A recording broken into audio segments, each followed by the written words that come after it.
Welcome to Solvetic, your channel to always learn technology easily. Below in the description, you will find useful links we used in this video.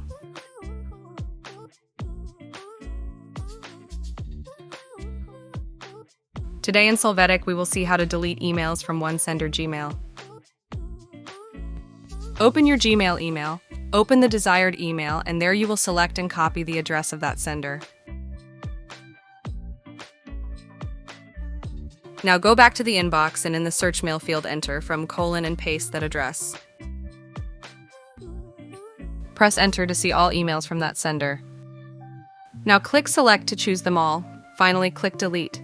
You can see that this will delete all emails from that sender. Hey, remember to subscribe Solvetic channel.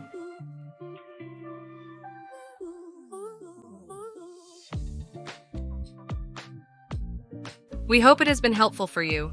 Here are links to watch more videos of your interest and subscribe to the Solvetic channel. Thank you.